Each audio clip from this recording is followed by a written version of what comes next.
Hi there, and my name's Francis Vigent. Thank you for joining us for Mindset 4 of Cultures of Thinking and Action. Students learn best when known, valued, and respected by both adults and peers. Joining me today are my colleagues Lori Colpoys and Judy Higgins. If you've joined us for any of our prior Mindset 1 to 3 discussions, you'll notice that a lot of our themes and discussion today will build on those. If you haven't, we'd encourage you to take a look at KnowAtom.com and consider reading the transcript or engaging with those discussions as well. The suggested pre-reading for today is again from the anchor text Cultures of Thinking and Action by Dr. Ron Richert, pages 77 to 97. We recommend that as you read that you capture your thinking using a 4 C's routine. What that is capturing connections with your experience, capturing the author's ideas that you would challenge, concepts that you think are worth considering, and changes that the author is suggesting. Throughout our discussion, we'll be using some of that framework ourselves and going through some key quotes and research and questions that arise for us. And the first quote that we identified is this one here.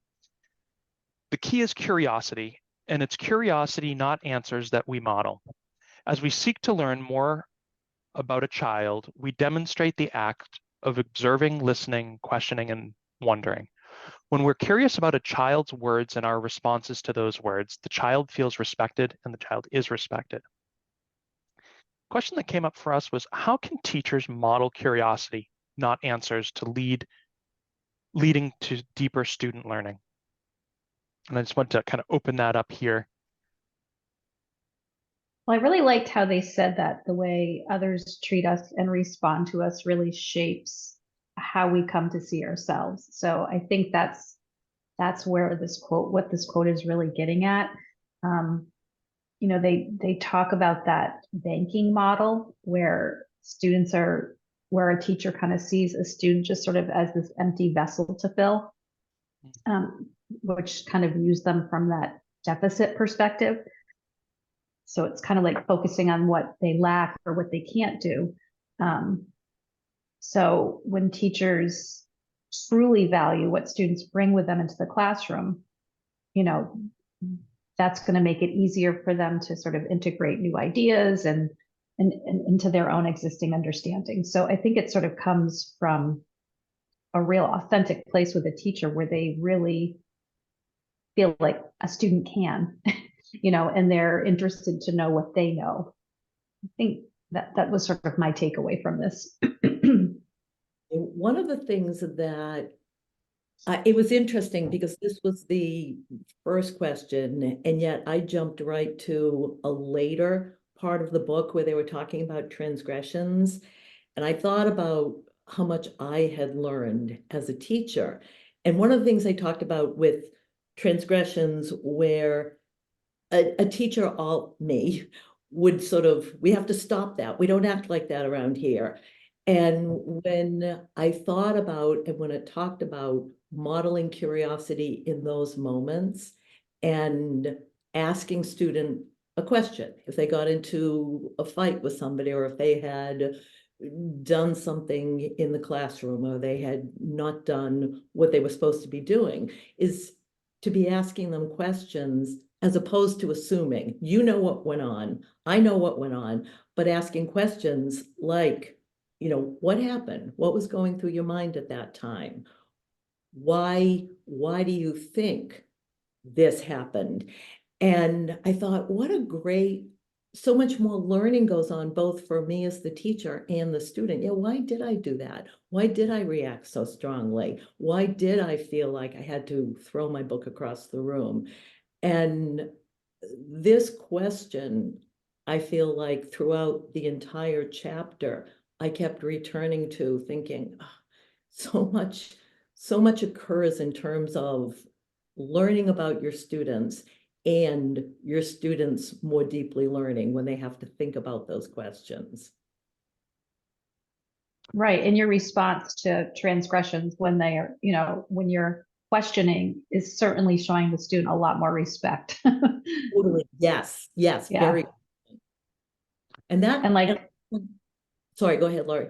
no, and like I said when I started, the way we treat and respond to others is really shapes how we see ourselves.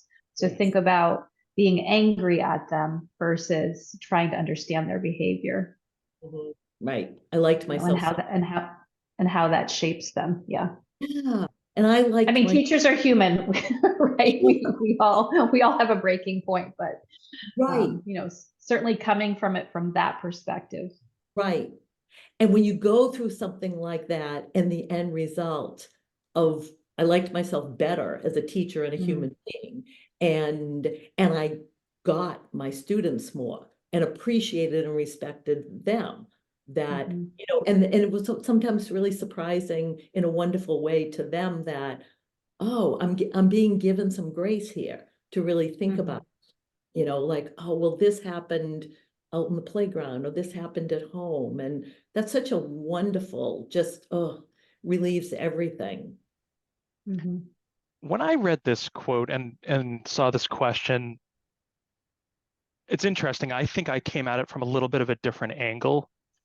I was reminded of how um, teachers, and myself included, often think, or we ask ourselves this question is like, why are the students not curious? Where did the curiosity go?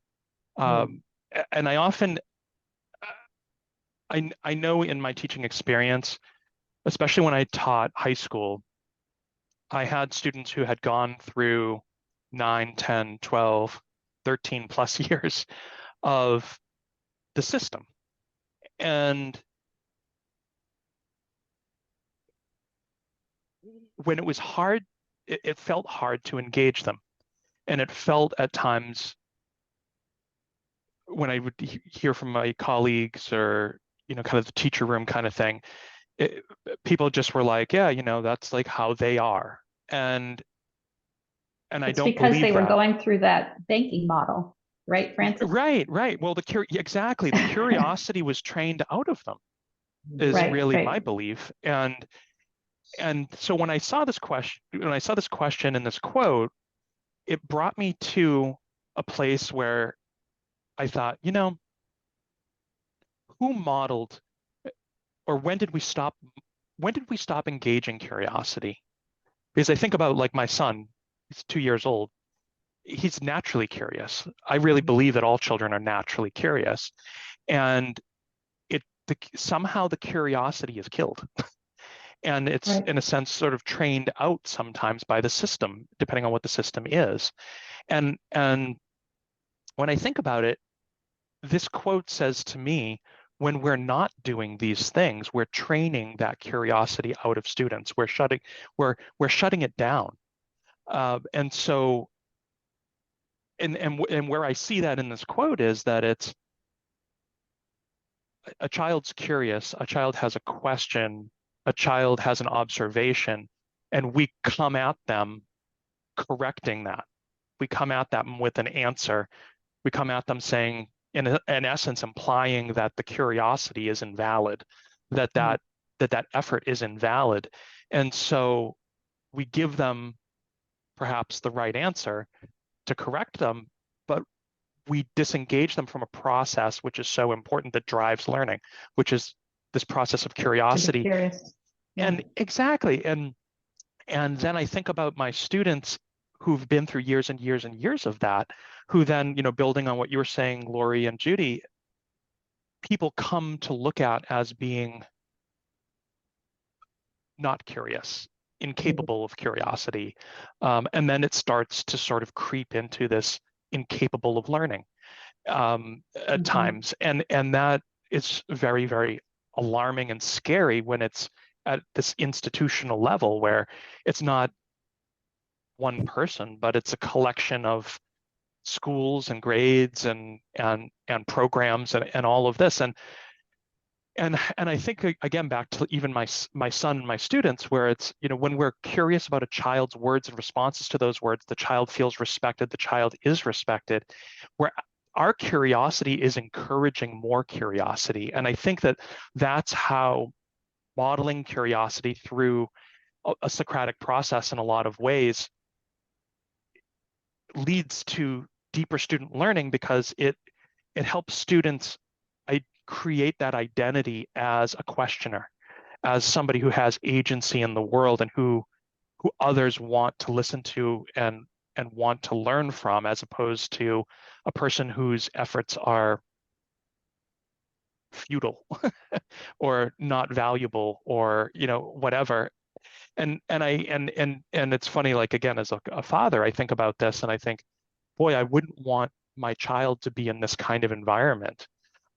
But then again, I also think about my son as a toddler, and I think all he does is ask questions, and sometimes he asks the same question 10 times in a row, and it's so easy to either stop responding or to just give the right answer, or move on. And it feels like a similar frustration to being in that teacher situation where it's like, I don't have time for this. Yeah.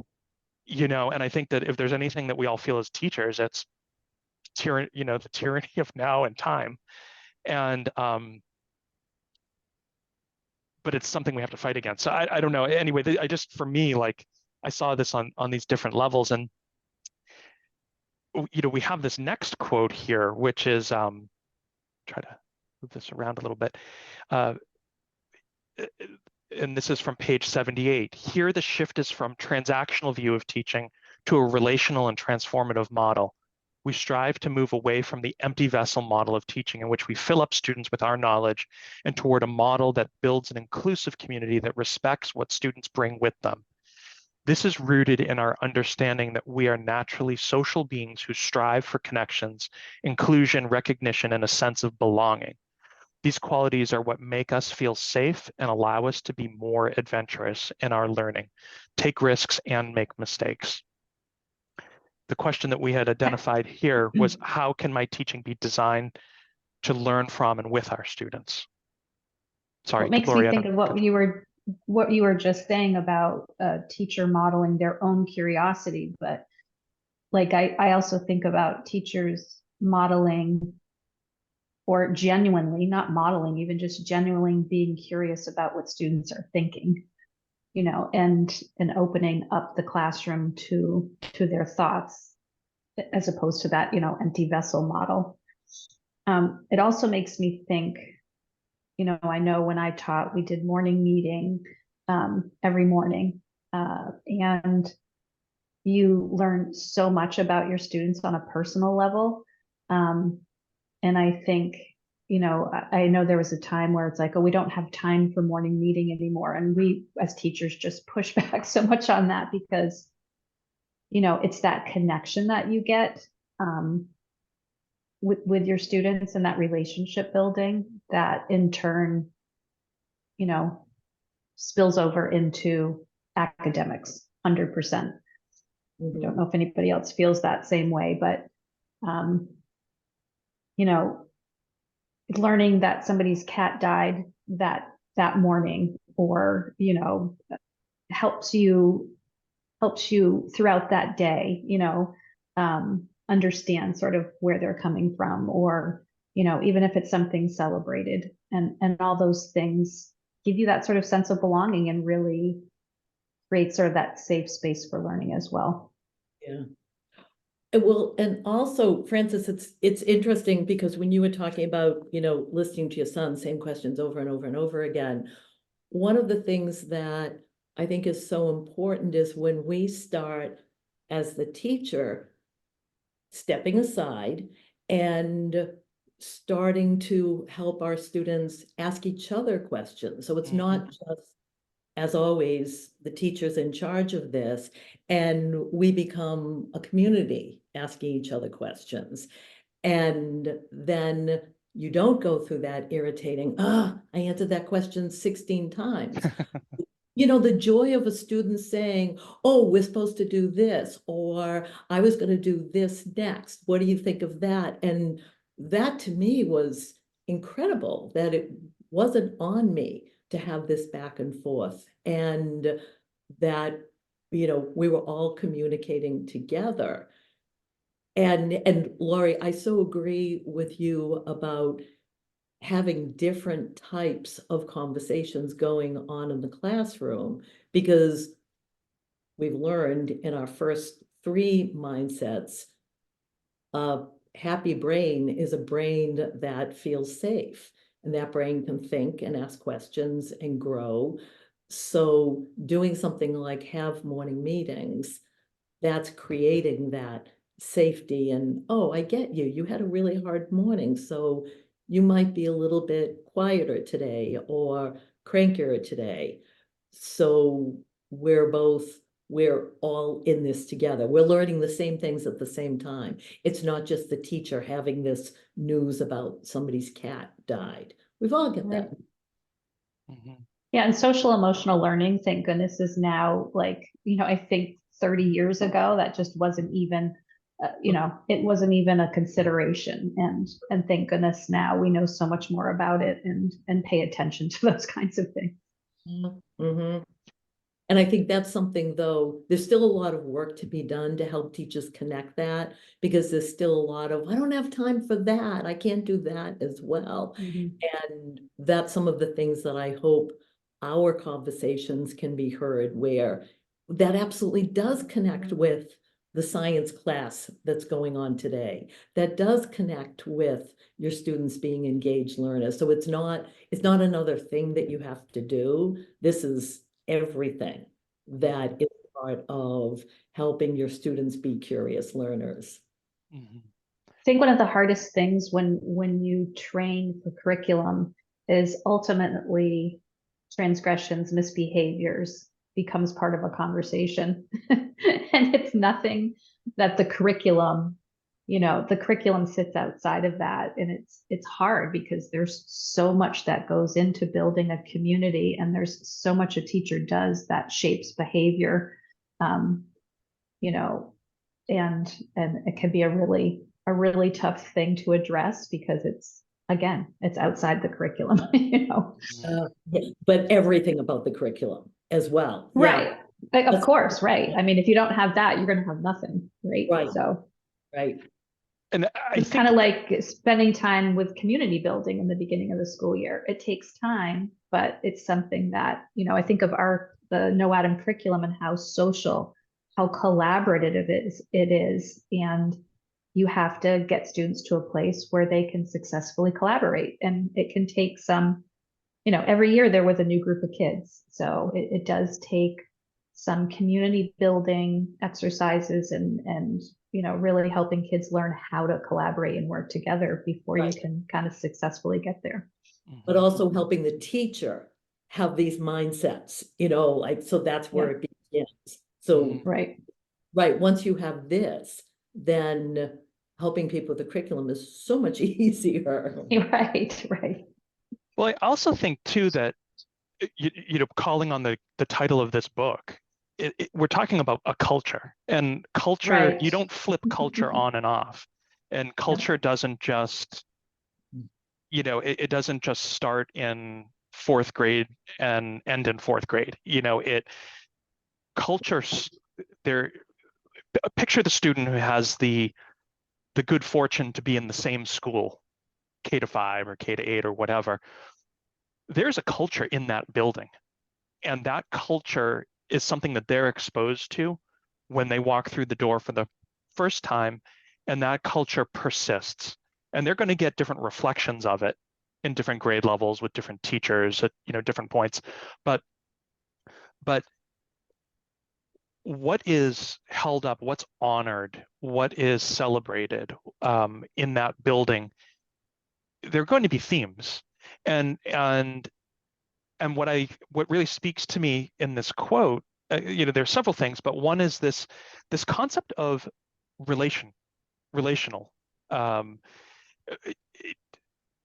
a relational model of teaching. What is the relationship between the teacher and the school, the teacher and the student and the peers, and I think that the hardest shift that we ever see is when there's a culture that's just highly transactional.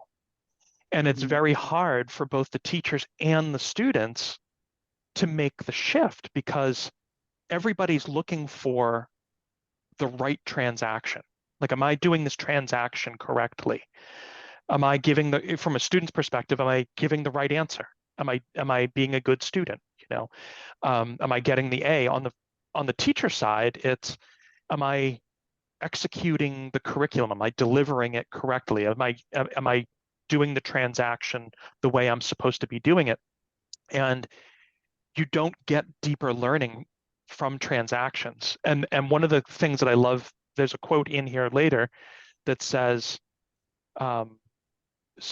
significant learning only comes from significant relationship.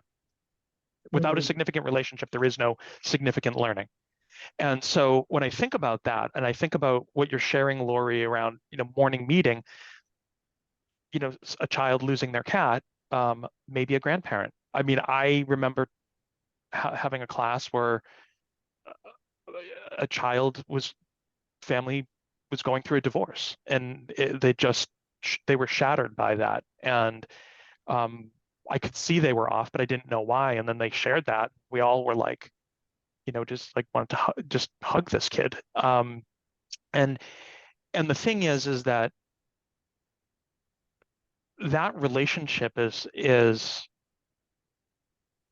and I think about, again, in that parent-child piece too, we build that relationship and we have a culture that is inclusive and respectful and honors the things that we value, the inclusion, recognition, sense of belonging, all these sort of things, because that relationship is the mechanism for connection and for risk taking. And also, when these children get in trouble or they have a problem or whatever, they come to us, they come to each other, and it's actually a coping mechanism as well, and part of their support structure.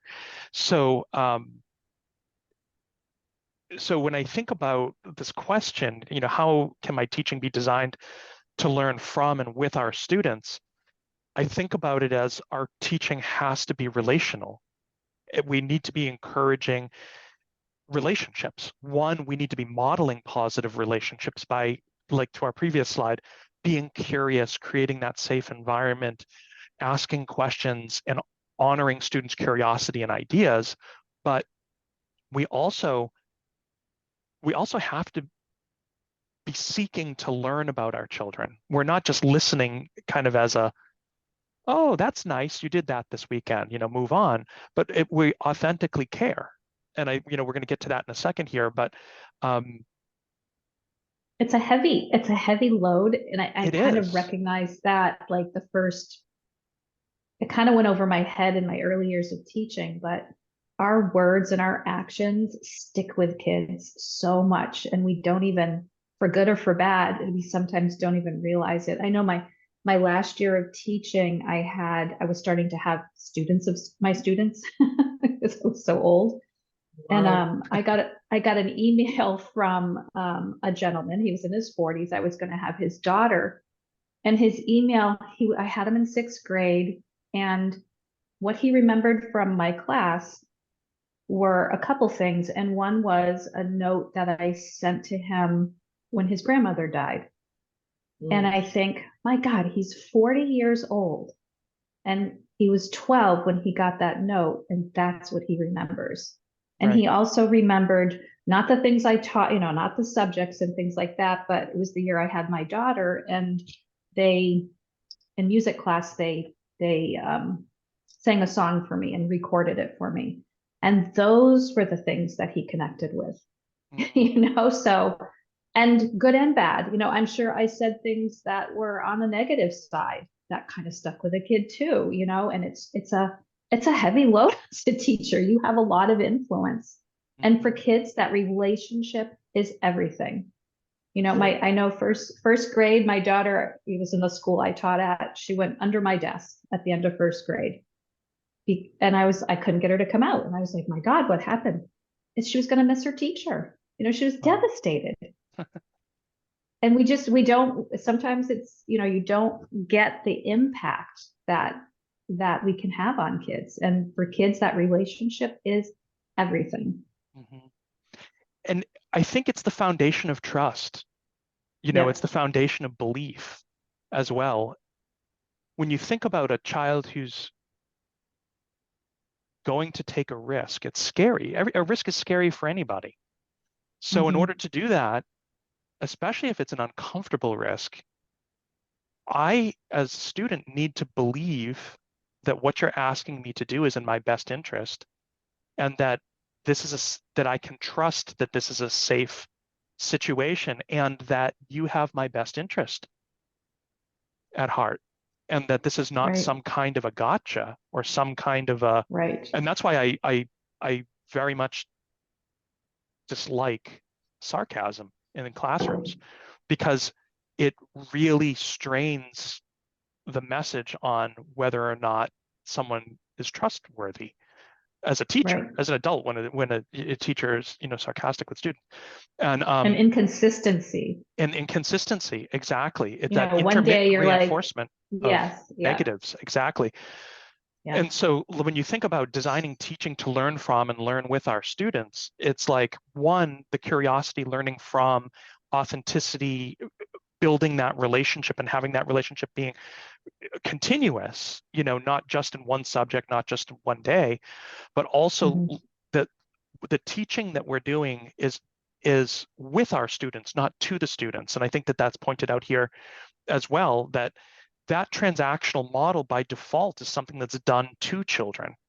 It's, you know, these are not medical procedures. You know, like a lesson is not a medical procedure. We're not anesthetizing kids, filling them up with, you know, something and then sending them off, come check in on them, you know, at the end of the year for your standardized test. But yet many classrooms function that way. But you know, I just, for me, this is kind of core to how, if a school is going to function, and that's, I think, a big if it's going to function, there needs to be these relationships between peers as teachers and administrators, but these relationships between students and teachers, and it's really that culture that supports this. And and I think it, you know, ties to this next quote well. Feelings of relatedness and a sense of belonging are basic psychological needs. The interconnectedness of social, emotional, and academic development as central to the learning process has been well researched. Fostering students' connectedness to school by developing caring communities, and I really love that image, caring communities of learners, had both short and long-term positive effects on elementary school students' attitudes, motivation, positive behavior. Belonging uncertainty most felt by underrepresented and marginalized groups undermined students' motivation and achievement. And a question we paired with this was, how can a caring community of learners increase thinking and learning and also increase social and emotional development? One of the things I wanted to start off with this, and then we can move through answering the actual question, is I thought so much about the climate today for teachers is very hard, and teachers feel very overwhelmed. And what I see, this book is so important to me. This book just made me think so much, changed so much about my thinking. And I recognize, I hear so much talk from teachers about, you know, now we're supposed to be a parent, we're supposed to be, you know, their therapist. I can't do all of this. And I think that this book does such a great job in connecting all of that, helping us connect the importance of a caring community of learners, helping us connect that a sad brain, a mad brain, an upset brain, a scared brain can't learn. And if we can help this all come together for teachers, is that this is part of learning your curriculum, and for teachers to understand, as we've all gotten in our teaching throughout the years, teaching becomes so much easier and so much more fun. I truly believe in many ways that I know I was spending far less time on the weekends, far less time staying really late at school. Once I started to embrace all these things and get it, and sometimes I would really look at that and feel like, what is going on here? You know, when teachers will come back and tell me they worked all weekend, that's a terrible thing to do to yourself.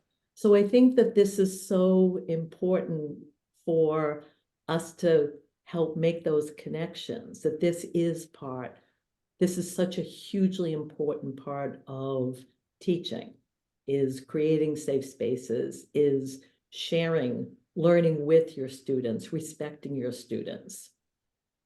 Definitely. The book also talks, couldn't agree more. It talks about, you know, our students' natural social nature, and that a lot of times a school views that tendency for them to be preoccupied with social concerns as distractions, you know, something we need to get rid of. But I think about KnowAtom in the labs and kids working together. And I think about especially engineering design process where they're prototyping, and how I always tried to keep the, you know, fourth graders are naturally competitive, but how we always try to turn it into like, we're in this together. Like, what can we learn from all our prototypes to create the best, you know, kind of scenario? And, you know, kids would always rise to the occasion. And that was their favorite time, was when they could work together, you know, so capitalize on their social nature. And I would see that so much in really impressive and joyous classrooms. I would see that, Lori, that's such a good point. And I would always remark on that they're not competitive, they're delighted for each other, and they're extremely curious. Wait, how did you do that? Why did that? Right. Can I look at that? And that to me was just dazzling, thinking about, this is so natural that this is going on in a classroom. How did that happen? Let me back way up to see how this caring community of learners, I care about it. Oh, you did it this time. That was, that was fun to watch. And you can tie it all the way back to like morning meeting, when you're sharing personal things and you're connecting that way. Like, all of that just builds and builds and builds. You know, really, really creating a family out of your learners. Well, and helping, one of the things that I wrote down that I liked in terms of routines, various routines that a lot of teachers did, which was a daily dedication, where teachers would students would dedicate their learning to someone. And it could be somebody they read about in a book. It could be, somebody that they had seen on TV, or, maybe a grandmother that, had passed on. And I loved encouraging that kind of vulnerability and helping students, again, learn about each other and see that. So in this book, there were many, many routines that were talked about. I thought that's exactly what happens. We don't have to do that alone. People have created a lot of routines that make students see each other. So it's not just us seeing our students, it's students seeing each other.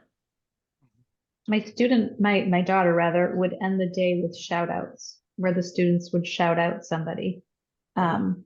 And they would so rise to the occasion. And she would always remark how, they would always pick the kid that had the rough day and find something positive about the way they dealt with it. Or they'd pick the kid that hadn't had a shout out for a while. And, which said a lot to the community she was building as well, for sure. But what a great activity. What a great activity, and what a great thing because what was your daughter seeing? It's like, wow, these are such nice kids, that I didn't tell them they had to choose a student that had a hard time. They were naturally doing that, which says so much. And so much, right? Yes, and that sometimes we miss those things and we get a little bit jaded with our students. And those are the kinds of things that were like right to my heart, thinking, wow, that was really something. And again, your daughter's standing back and learning by the minute listening to that. Mm-hmm. Right. It's interesting that I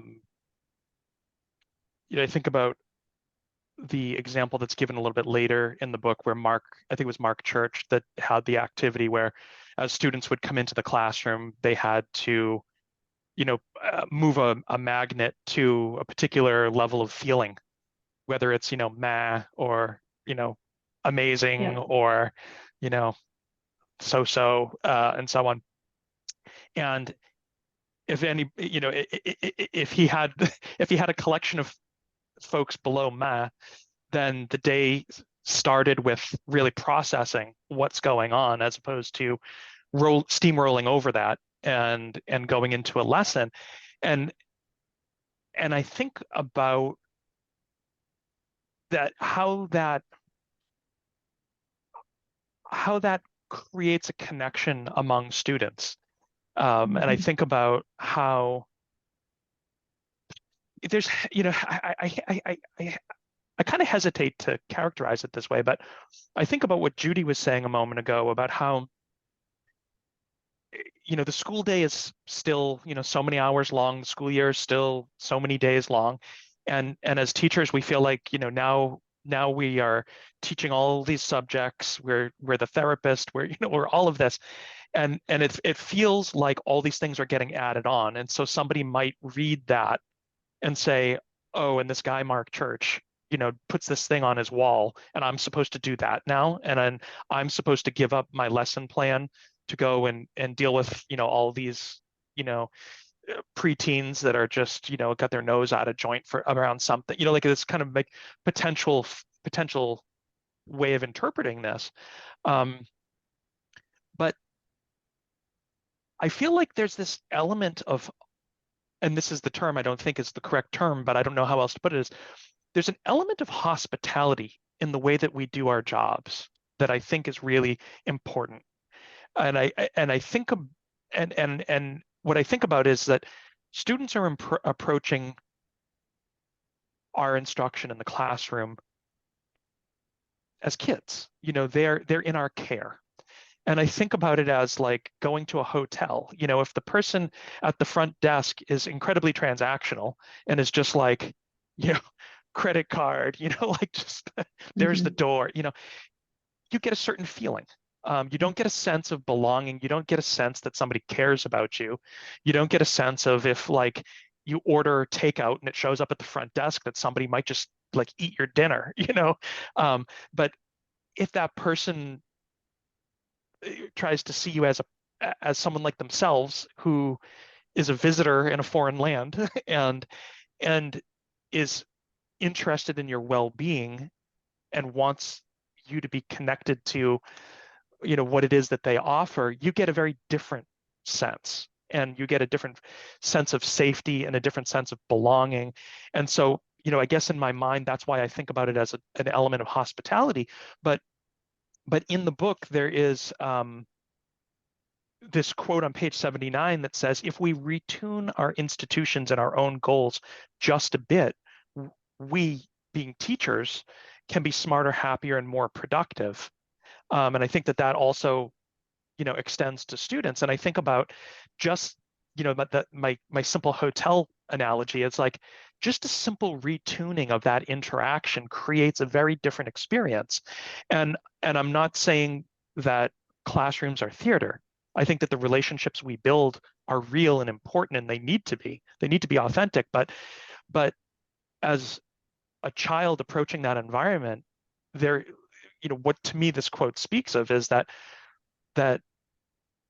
we as teachers need to be approaching our job in that classroom as being the chief executive of the caring community of learners, and that our job is to increase thinking and learning by creating this sense, and by making our classroom an environment that's hospitable to connectedness. And I included this in here intentionally because there's this very small quip that says belonging uncertainty. And it really spoke to me. And I think that it's very easy to read this page or read this chapter and kind of just skip over it. And because it's kind of, in a sense, a minor point, but it spoke to me because I think about students joining the classroom and feeling uncertain about whether they can perform, whether they belong, whether they're valued, whether their ideas matter. And if a child struggles with that, how can they develop? And I feel like myself, I, as a teacher, had students that were underrepresented from marginalized groups. Students that were newcomers to the country, students that were in my classroom because they were in foster care, and they ended up like shifting location, and so on and so forth. And so I think about those kids as dealing with a trauma or dealing with a shift in life that other people, that they look around and they can't find a sense of belonging, that they can't necessarily find other kids that have that same experience to connect with, and how demotivating that can be, and also how they might feel like they need to hide. In a sense, they need to hide who they are and what their experience is. And so that sense of hiding, in a sense, is sort of an intentional disconnection that the student brings to their own learning, to their own situation in that environment as a defense mechanism. And they kind of coming back to that coping. If a student feels that uncertain about whether they belong, they may cope by disconnecting to protect themselves. And there's so much a yeah. teacher can do to make them be seen as well. Those students who maybe are, culturally unique or, have a different background. There's so much a teacher can do to make them be seen. Absolutely. And it can, I think too, trauma is a huge one. Like trauma is not easy. It doesn't have trauma. Everybody experiences trauma. Right. And right. So I think that connects to this next quote too, where it's mentioning effective relationships. So effective relationships are characterized by agency, efficacy, respecting what students bring to the classroom, recognition of contributions. Studies of engaging classrooms find that these environments are both challenging and supportive and are led by the warm demander. And I love that term. That's someone who cares deeply, but also has high expectations. Furthermore, the number of strong relationships reported by youth are positively related to academic motivation, emotional skills and responsibility, and inversely related with high-risk behaviors. And there's a lot there to unpack, but the question that we paired with this was, what changes do I make to move from being a rescuer to being a warm demander? When I thought about this, I wondered your take on this, because I don't think you can fake it. Like when you believe it, you convey it.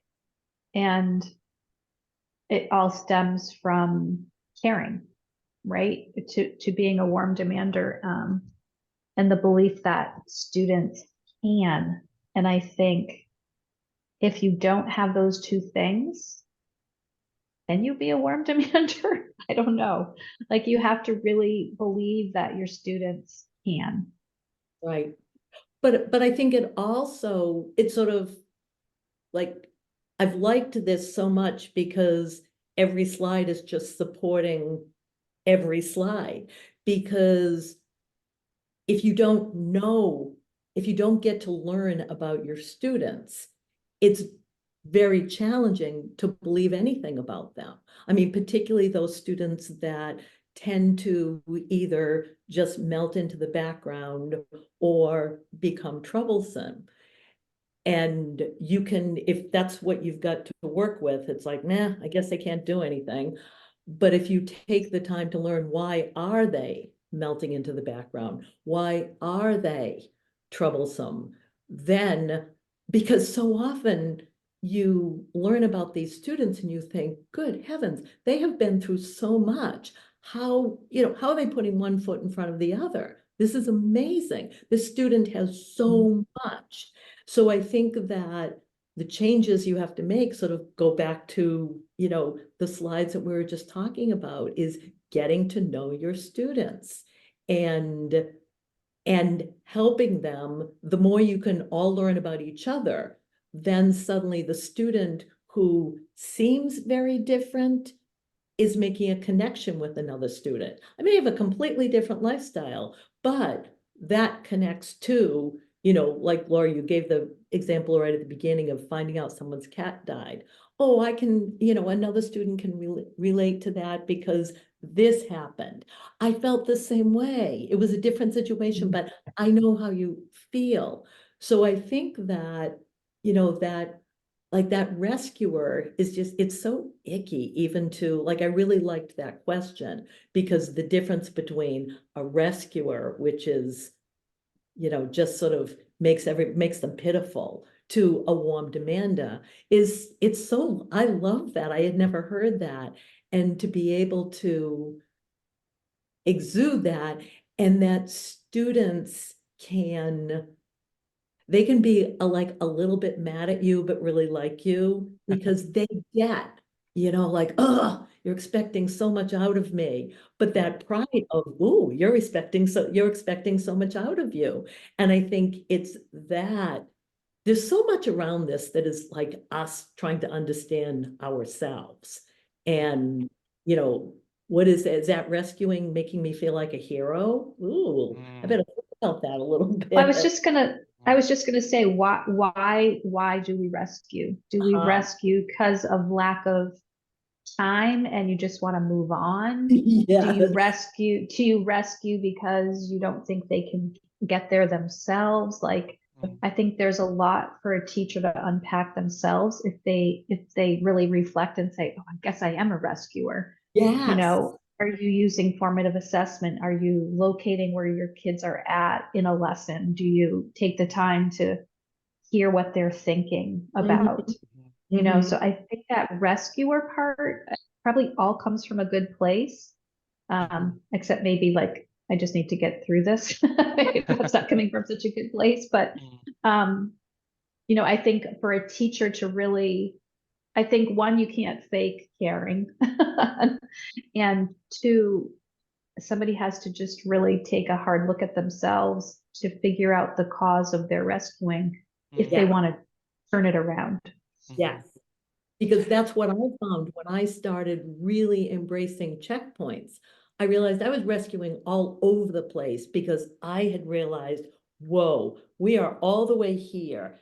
And so many of the groups have no idea what's going on. Whose fault is that? Absolutely my fault. So that's when I would go into, well, kind of, I want to say rescue mode, but I was also mad because it was like, no, I can't go back and reteach all this. And again, we don't have time. So to really, then I could really look at that and say, you have to own this. You've made this mess. So, the warm demand is it really is. It's so much more fun because it's going to be, I know it's hard, but you could do it. Kids recognize a warm demander too, and they'll, you get your cards at the end of the year and, from parents or from the teacher or from the students, but you can tell if that's the role you're in, It's such an interesting quote and question to me, because I feel like like you both have shared, like we've all been there at different points in our career. And I feel like through being in classrooms and seeing lots of different instructional styles and a lot of different classroom cultures, that some that there's almost like a Venn diagram, and there's, there's obviously, I think this can come from all kinds of places, but I feel like there's sometimes one group of folks who are very conscientious and very, very maybe task driven and very potentially looking at the transaction that needs to be occurring in that classroom. And that's where, as you've both shared, time, we need to get this done in 30 minutes. We need to, and so on. That's the task.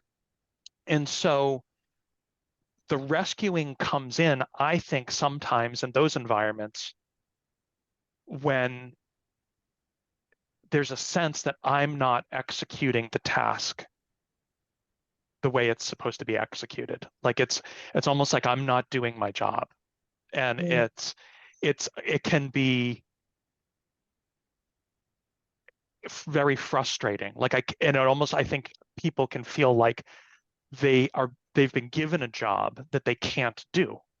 And so the only way that we can kind of do it is to rescue, and some of these rescues like that I've seen is like over scaffolding, for example, can be one of these things where the task is seen to be not achievable, kind of prejudged, and then scaffolds are created, which is a lot of work, in order to to rescue the students from having that task run over. Therefore, I'm doing my job, getting the task done in that amount of time, and so on and so forth. So it comes back to a sense of, I think, effectiveness for that person sometimes. And again, a big message to the student too. And it's a huge message to the student. Absolutely. Like, what is that? Like, just looking at the quote, what does that say about like my value? Like, I need to get this done in this time so I feel effective as a teacher. And that trumps and overrides the relationship that we have, the agency that I'm willing to give you, so on and so forth. It absolutely does. But I also think there's the other kind of circle in the Venn diagram I see is the teacher who feels the student's pain. So the teacher who is very not so much focused on the task, but focused on the feeling of the task, in a sense, and wanting to make sure that kids are enjoying what they're doing and that they're not struggling and getting frustrated and so on and so forth. And so that rescuing comes in when the discomfort gets to a level where it feels like I'm not doing my job because I'm hurting these kids. And it's hard to find that threshold. And I feel like I wandered between those like my entire career sometimes, because I obviously, like everybody else, had class periods and I had curriculum and I had to, get certain things done. And so I needed to have a culture in my classroom where I could release responsibility to students and they could engage in these practices and develop an understanding of this content. But in order to do that, I had to be willing to challenge them. I had to be willing to let them struggle productively, and I had to find the line of where that sweet spot. I was just going to say what's productive and what's unproductive. What is growth and what's trauma, in a sense. I think that's where formative assessment comes in. If you're not asking your students questions, you don't know where they're at, then you're not going to know the appropriate activities for them. So I think finding that sweet spot is really tied to formative assessment and your questions and your I think of the thinking routines and the thinking moves in KnowAtom. If you're not engaging in those, you don't know where your students are at. How can you develop activities that are that sweet spot? Exactly. And when I hear warm demander, the picture I get in my mind is a checkpoint where I have this group of 2 students coming to me and I'm taking their lab notebook and I'm looking on while one of the other students is reading what they have and telling me about it. And I'm listening and I'm asking them questions and they're struggling over something. And I can smile when they figure something out and say, when I ask them, when I ask them the question, I hear what you're saying and it sounds, this is what I'm hearing. Is that what you mean? And they say, no, what I mean is, and they tell me, and I say, and I can smile and I can say, okay, so I need you to go back with your partner and change what you've written to what you've just told me. And they're like, oh, okay. And come check in. And I feel like what the reason I get that picture is that we're working through this together. The thinking's on them. I'm engaging them in that reflection. And I love, there's another quote in here, and I'm not sure if it's from this chapter or the previous one, where it talks about that we don't learn from experience, we learn from reflection on experience. And I feel like the warm demander is somebody who's invested in the child, who's curious, and what we've just been talking about, but then also holding that high bar and not walking past low level work. And that's another quote that was in here that I really love is, the standard you walk past is the standard you accept. And so I think about that as being like, we can have both. I just, this, it's just such a, to me, such a powerful part of, like, again, why those formative assessments really matter, and why this curiosity and this role in reflection and learning with students matters so much. Because there's nothing about that, like, I can do to students. I can't make students come to an understanding. They have to do that on their own. And I think about this next quote here that we have. Let's see. I'm sorry. Here we go. Perceived fairness activates the reward center of the brain and makes us happier with the outcome, even in situations where we personally might benefit less. It draws us together and helps us to bond with others. Similarly, respect is a reciprocal concept that has grown and developed in a relationship versus a hierarchical and forced form of respect. It also connects us with others. Respect creates symmetry, empathy, and connections is all kinds of relationships. In all kinds of relationships. There we go. In all kinds of relationships, even those such as teacher and student, doctor-patient, commonly seen as unequal. How is my decision-making transparent to my students? What gets celebrated or acknowledged or raised up in my classroom, my school? Who gets celebrated, who doesn't? I feel like these are some pretty deep questions here, but I was just going to say, really essential for a teacher to kind of sit back and think about those questions, right? I think so, because it's the message we send.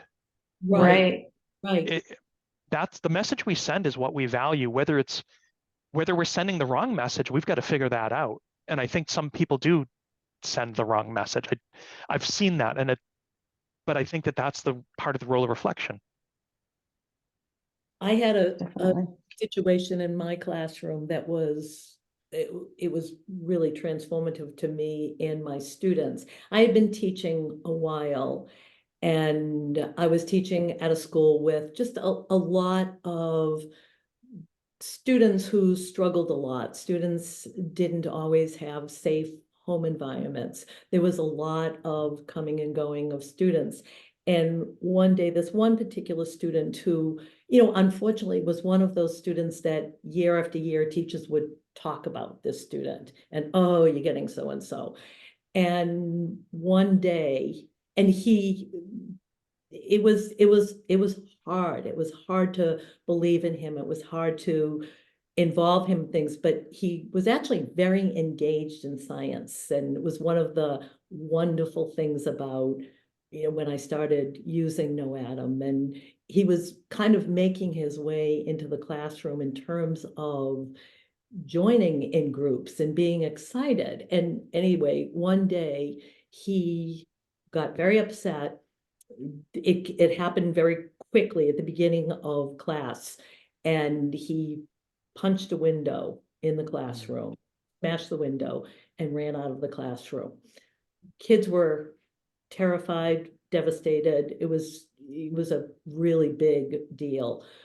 So anyway, we decided that we were going to, I did not want him suspended, sent home, because there was nothing good there. And I felt he had come a long way in the classroom. So I sort of talked about, who knows anything about restorative justice? I think we should do that.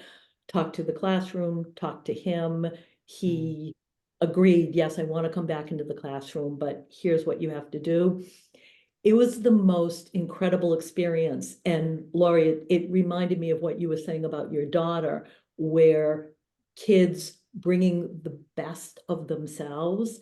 And he had to stand in front of the classroom and listen, because the kids talked about so wonderfully about how scared they were. One girl said, I thought it was somebody shooting. It sounded like a gunshot. And the students all talked about how it made them feel, but they also talked about, can you tell us, they asked him questions like, why did that happen? Was it something that we did? It was, and I had very little to do with this conversation, which to me was so magical, that I could see so much healing going on. And I saw, here is a student being celebrated in his own way. He is being heard. He is being given the benefit of the doubt. He is listening. And I thought, when I saw that, who gets celebrated or acknowledged? And I thought, this student only gets, you are a troublemaker, you're out of here. He was constantly getting kicked out of classrooms. And here is this group. So many of them could really relate. And they could say that, I know what it feels like to be really, really angry. And this, I thought, all the decision making was so transparent, because the students and I had talked about, here's what's going to happen. He had talked about, so there were no surprises. And he had talked about, I don't know if I can do that. They all must hate me. And, so it was, that really made me think about the importance of transparency, that this was something that happened to the entire classroom. So there shouldn't be secrets. He shouldn't disappear. Everybody's feelings should be acknowledged. And it, again, it made me think about, in his own way, he was being celebrated in terms of, being heard. And I think that had to be a pretty transformative situation for him. And he had a pretty good rest of the year. I mean, and I think because that was a lot of trauma that all got discussed, got released, and celebrating an acknowledgement. Often we all know what happens there. We all know, as long-term teachers, who does get celebrated. It's often like kids roll their eyes. Yep, of course it's that The kids who behave, that don't have to work hard at it. Yeah. Talk about fairness. Some And kids come with a real tough background and lack of skill, and they're working 10 times harder than the kid who can sit there very easily and behave. 100%. Francis, if you go to the next slide, I think, like, talk about highlighting, what does my approach to misbehavior is is the next question. So you can see Judy's approach to misbehavior, and how altering that was for that kid to be handled that way, instead of punishment, which we know reward and punishment. It makes me think of Ross Green. Have you ever heard of Ross Green? Lost at School. He's all about collaborative problem solving, and he talks about how your philosophy guides your actions, and Judy's philosophy was definitely guiding her action. And he also talks about kids do well if they can versus kids do well if they want to. two completely different philosophies. And obviously, Judy has that. You can tell by the way she reacted that kids will do well if they can, and that he was working with some deficit skills. You know, if we focus on kids do well if they can, you know, you're thinking, well, why do they misbehave? Well, it's because they're unmotivated. It's because they're manipulative. It's because they're testing limits. Mhm. And that really narrows the role that you play. It's gonna be all about reward and punishment if you believe that kids do well if they want to. But if you believe kids do well if they can, just like in Judy's situation, your philosophy is something has to be getting in their way. Right. And something we need to work together, you know, collaborative problem solving is a Yeah. whole thing in itself, but it's figuring out what's getting in their way and helping them with adaptive skills, you know, how to handle it the next time. And all the amount of punishment in the world isn't going to change that child's behavior. Make them It's going to make it worse. But also for the whole class to feel that they were part of this, because I mean, and I think that's, you know, that's one of the most beautiful parts. It's not mine. Restorative justice, you know, is something that I learned about and embraced. And I think it was so powerful because talk about being a warm demander is saying to the kids, I trust that you can handle this. And again, we had such great conversations beforehand about it's not going to be easy. But I think that this was the whole class being part of it, which, you know, so many of the prior slides that we discussed, that's what we're talking about. We're all part of this. And that it wasn't, you know, the teachers in charge. You're in charge. And the students really felt very strongly that it's up to us to welcome him back into our classroom, and we have to feel safe. And, you know, they could talk about that so much more eloquently than I could, because I didn't have a background like he did, and many of those students did. And so I think that, you know, like where it says, what does my approach to misbehavior say about my desire to build community and be, well, it's not just my approach, it's, you know, the classroom's approach. And the quote begins with, you know, she invites us to look at the unseen students, the disruptors, the disengaged. Yes. As canaries in the coal mine, you know, they're giving you a window into what possibly could be happening in the classroom. Not always, you know, it's not always a result of what's happening in the classroom, but found that really interesting. Yeah. I think I'm just gonna say, because I'm curious if you two ever had this. I really liked the discussion in the book about relational mapping. Have either of you ever done that, Laura? Your school feels like it would have been a school to do this.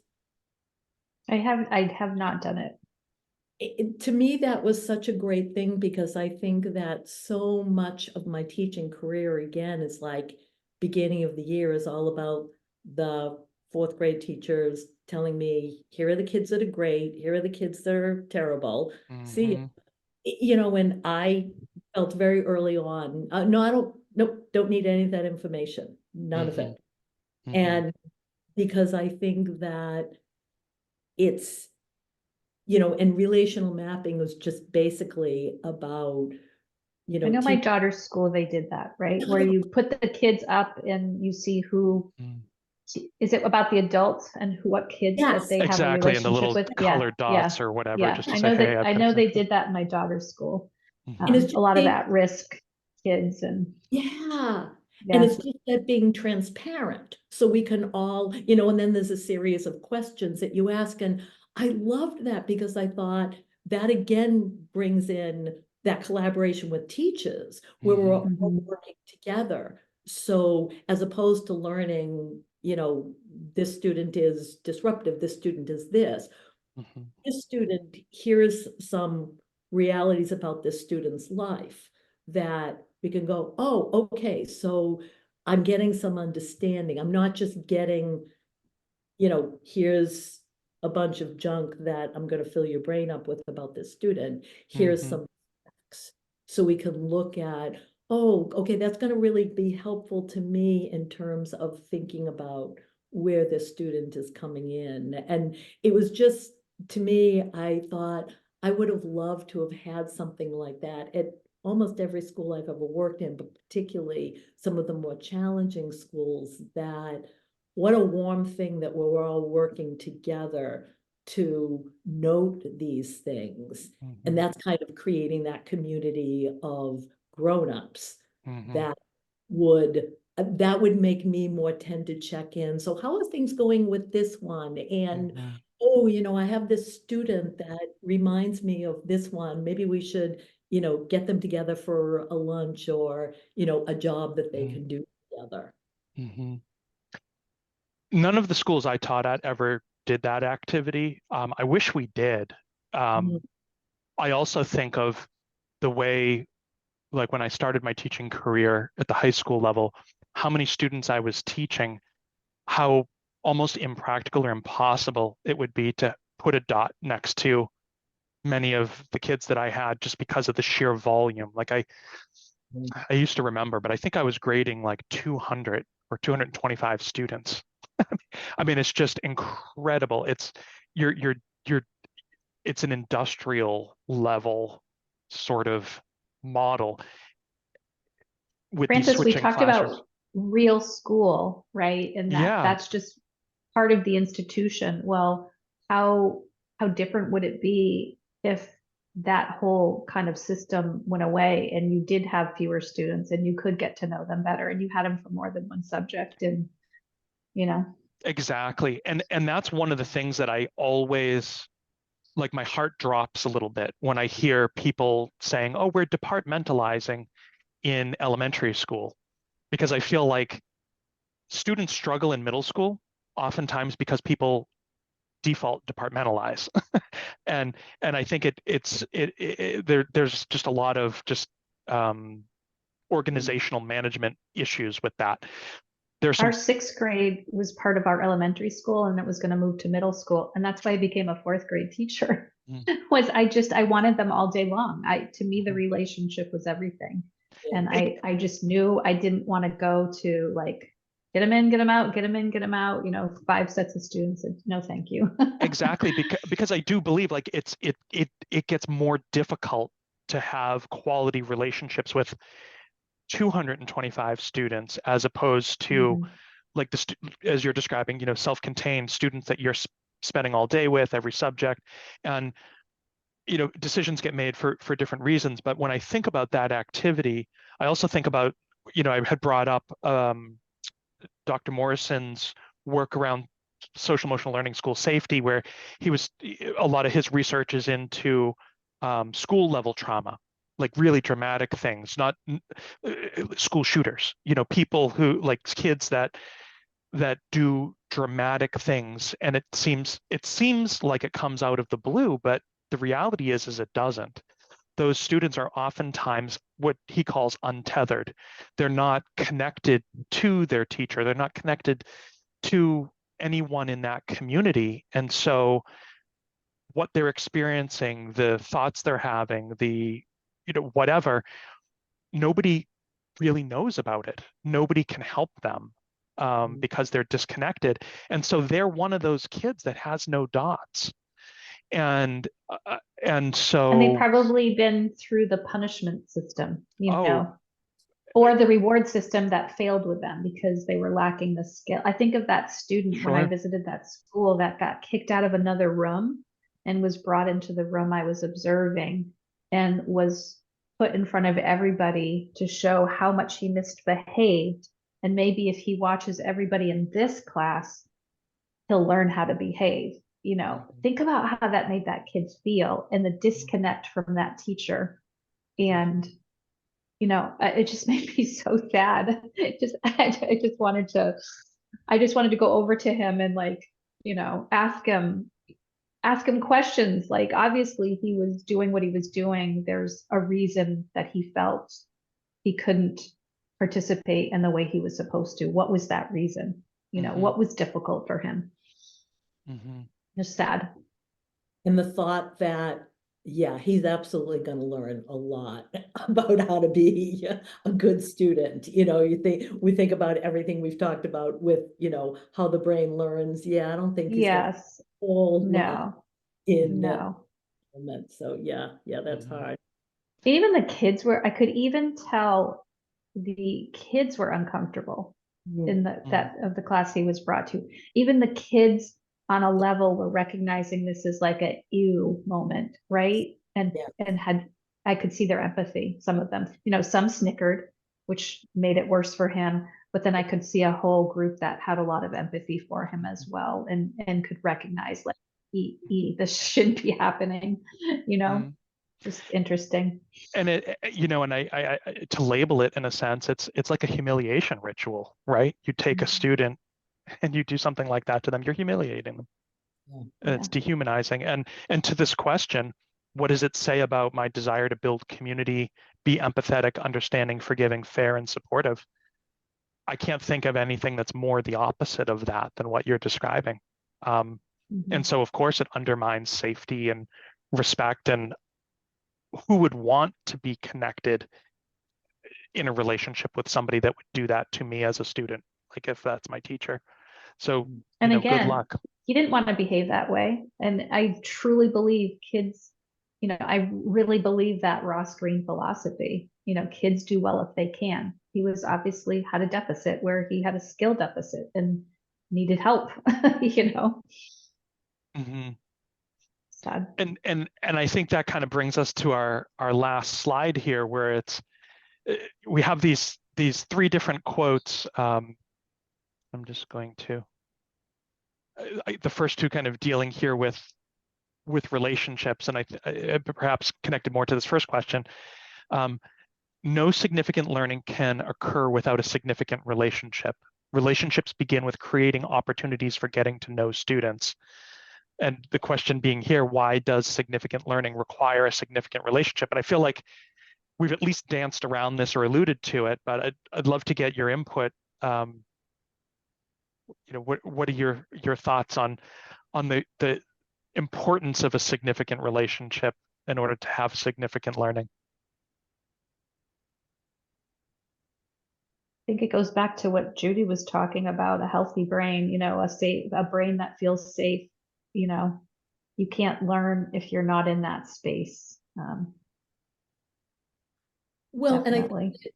and again and again and again, we heard through this chapter and we saw there's so many studies and so much data out there about the importance of relationships and the importance, even one solid relationship with a grown-up can be so transformative to a young person. And that, you know, we know again and again, no learning. And again, I think, Laurie, about that story that you just told, no learning is going to happen in that situation. And you think about all the different ways, like you said, oh, you wanted to ask him questions. That was your urge to, like, let's figure this out together. What happened? I know it's clear you don't want to be here. So let's talk about, you know, to ask that question. What happened? What led it up to this? And I think that I really liked the question, the second question we asked, because that made me like, oh, really think about, this is hard. We've all walked past the standard we didn't want to accept. Where's the red line? And so many times, again, particularly as a new teacher, just feeling like when things like that would happen, this isn't okay that this kid's being marched into my classroom, but what do I do about it? What do I, you know, this is the culture of this school. Even as a visitor, Judy, I struggled with that. I wanted to say something, but it just wasn't my place. But yeah, but that's it, Laurie. But that's what I happened. know. Like, because right, that is, and again, no, it It wasn't felt wrong not to say something, and it felt wrong to say something. exactly. It didn't feel like it felt very yucky and just Right. I had a bad day. Let's put Did it it that feel way. like you want to run after him in the playground when nobody can see you and say, I know, exactly. I have so many questions. Yeah. Yeah. Yeah. So this is funny. This was one that I was like, I can't wait to see what Laurie and Francis have to say about this, because this is a hard one for me. Mm. It doesn't surprise me, Judy, that I mean, this first of all, the story about your student who punched the window. I mean, it's such a powerful story. I mean, um, I've never had anything at that degree. I've had students get in fights in my room and push desks around and that sort of a thing. But um, again, more at the high school level, not at elementary. But what what as I'm reading these quotes and thinking about this question, I'm thinking to myself, like, it doesn't surprise me that that student came back to your classroom, participated in that sort of social justice um, activity, and then had a better year. And the Mhm. reason that it doesn't surprise me is that, Judy, you might have been the most significant relationship he had. Like the fact that you went to bat for him and didn't let him get kicked out and that you showed you cared That and could have been the involved first as time you experienced that. it could have been. It could have been. And It goes back to what I was saying earlier. Our gestures, our words, our actions, small and big, can really have big impacts on kids. And we don't even, it's a heavy burden to carry. No, you're yeah. in charge of a lot of students. And that's the thing. And like, I don't know, it sounded to me from the story you told that you didn't necessarily feel like you had a particularly significant relationship with that student because maybe, he was that kid that was hard to form a relationship with. But in his life, you might have been it. And maybe you became it in that moment. Who knows? And one of the things that was mentioned in one of the earlier quotes is that how these relationships and how this culture and the way that you deal with these transgressions are a bonding moment for students. And thinking about that and the way you described it, the student hearing and being asked questions in a authentic and respectful but earnest manner, like, was probably a bonding moment for those kids, but also for him to actually bond with his peers and again bond with you in this relationship. Like, gee, everybody else throws me out when I do stuff, and this is the worst thing I've ever done. And what, Miss Higgins isn't letting me go home? Like, what's that about? Like, and yet he's I probably guarantee he'll carry that with him for a long time. I'm sure. And Mm. and then I think about like this like the standard you walk past is the standard you accept. And it's like I've had similar, I feel like early in my career, I didn't know what I was doing as a new teacher. I didn't know. And I think looking back on it, there were definitely things where I was like, oh, like how could I be in the same room and not say something about that? But I just didn't know.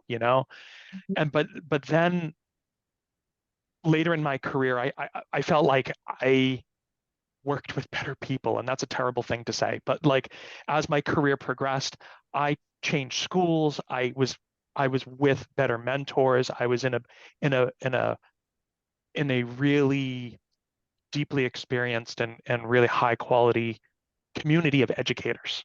It was the culture that was there was just so good, and I learned so much from it that I didn't have things among my peers that I felt like I was ever walking past. I felt like I was learning so much from them. Um, but in my role in professional development and being in classrooms and so on, I feel like to Judy's point, I've seen and heard things that I feel like faced with that dilemma. Like this is not my place. I'm not the administrator here. I am not the principal. I have no authority. But I don't want to accept what I'm seeing either. You know, walking past a classroom that I'm not even involved with and hearing a teacher berating students, and knowing that everybody else who's an adult in this building can hear this too, and they have no problem with it. And sometimes it's more simple in a sense, like that's very dramatic. I mean, I had I remember a similar but different example of having a special educator who had a substantially separate classroom taking exception to grade level expectations of her students, who basically kind of got in an argument about what the what the standards expectations were of her students, because they were being held to grade level expectations by the state. And she proceeded to parade in one after another students in front of me, sit them down in a seat, put something in front of them, and ask them what it was. Like, it was a picture of a planet, say, you know, like, what is this? And basically like humiliating each of these students when they would answer in a way that was obviously not the desired answer, and kind of like a thank you, okay, next manner. And just how terrible of an experience that was for that student, and humiliating, and again, so across half a dozen students in our class. And and in that situation, I actually did go back to the administrator and say, look, I need to tell you what just transpired, and that I have a problem with it, not only as a teacher, but as a human. And that, you know, we need to come up with a strategy to help this individual understand that this is not okay. And those are like really like that, you know, I feel like I've sometimes gotten myself in a little bit of trouble going to somebody and saying, hey, look, like I'm not okay with that. But it's a very like strange and uncomfortable situation. And I don't know. I mean, I don't like I don't know that I have an answer to where the red line is, except that I feel like I feel it in my gut. And I feel like I care less about the implications of my action in doing something about it than I do about the opportunity to prevent this from happening again. And I guess for me, that's the red line, where like, I don't want this teacher to ever do this to these students again. I need to sit down with this administrator and discuss what happened, and let, you know, see if I can help be a thought partner in this, or, you know, whatever. Like, to me, that's where I find the red line. Well, and you know, maybe this is such a good discussion, and such a good way to sort of wrap up this, because I feel really happy about what we're doing. And this book is one of the best books I've ever read in terms of making me think. And what I'm starting to think about as we talk, because again, this was a really hard question for me, but now I'm thinking, but maybe that's some of what we're doing. We're talking about the red line. And maybe if, like our students, I could be less, because like Laura, your story made me think, I want to go and like say to that teacher, how could you do that? But what if instead, and again, I'm not saying you should have done this or anybody, but what if like I can think about a world where I could go to that teacher and say, oh, you know, your students came, I just happened to be there, and like ask, like do the same thing we do with our students, like ask some questions like what happened there, and kind of giving the teacher the benefit of the doubt, and asking those, you know, trying to end up being a warm demand for the teacher. And, you know, so I think that this makes me so happy, because in all the questions, I have lots of notes. In this question, I had no notes. I was like, just gotta wait and see what Laurie and Francis say. And now it's kind of cool for me to think about, well, how can I sort of approach, because like us students, there's that teacher that they're at their wits' end. I can't, I'm so tired of my class being disrupted and, on and on and on. And so to think about, let me use some of those same things. Let me be curious as to how this happened and show compassion. And that just makes me feel better to even think about that. I might not be there all the time yet, but to start to think about, like those teachers, to have, oh gosh, I remember those days. And maybe I wouldn't have kicked them out, but I sure would have wanted to. And I sure would have gone to that really icky place of humiliated because I was so mad and I was so upset at myself for not being able to cope with this situation. Mm, mm. And I think you're onto something in terms of what we're doing here too, because these are dramatic. It's very, hopefully, at least I believe it's rare that teachers are humiliating students and doing these sort of things. It's rare, and I don't want to paint the picture of the profession that this is commonplace. But there are much smaller transgressions that we walk past all the time. And I think like from an administrator standpoint, I think part of what we're doing here is saying that things like a transactional model of instruction is something you shouldn't walk past. It's something that we need to have a discussion about. It's something we need to reflect on, and we need to hold up as administrators and as teachers other models and even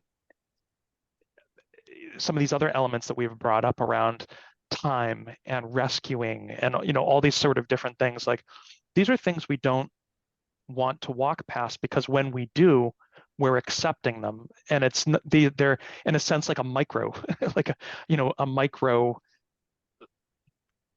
failure of And sorts. not just giving lip service. I've seen that a lot too, where it's like, oh, social emotional learning, and like it becomes taglines. And like what I like about this book is it's not, there's actions, there's an action part to it.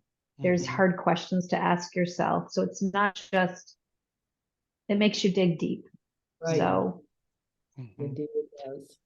and I know we are at the end here, but this one last thing that Judy and I had talked about in this quote, this question, why does significant learning require a significant relationship? It kind of makes me think about the question too down here: desire to build community and be empathetic, understanding, forgiving, fair, and supportive. Judy and I had talked about a conversation that my wife and I had in terms of our son and being parents, and I had said to her that my wife said that the biggest cheat as a parent is to make your child likable. And if you can do nothing else, make them likable. And I think like, why is that so important? Yeah. And it's because when your child is likable, people are willing to help them. They're more empathetic, they're more understanding, more forgiving, more fair, more supportive, and they're more willing and ready to build that relationship with them. And if significant learning requires a significant relationship, you're giving them a real edge by helping them be likable, polite. The kid who smiles is helpful, they smell good, that sort of thing. But I also think the real part that hits me in the stomach about that is that as teachers, we don't always get the kids that are likable, like that their that parents. makes me sad. It's that statement makes me sad, because there's so many kids out there that don't have parents like you and your wife, and don't have the advantages of a loving, warm house with running, all the things that we take for granted. So it kind of makes me sad. But It was such a gut punch to me when Frances said it, because I just went, oh yes, that is so painful that because it was such sort of in many ways like, ooh, that is kind of true, to think about that. And that should not be okay. And I agree. And I think what it makes me think about in this discussion is that I, as a teacher, need to be mindful that some kids are going to come to me with an advantage that parents have, if they could do nothing else, they helped me as a teacher be empathetic and like them and be maybe more understanding and so on and so forth. But those other kids, the so many other kids, I need to do that anyway.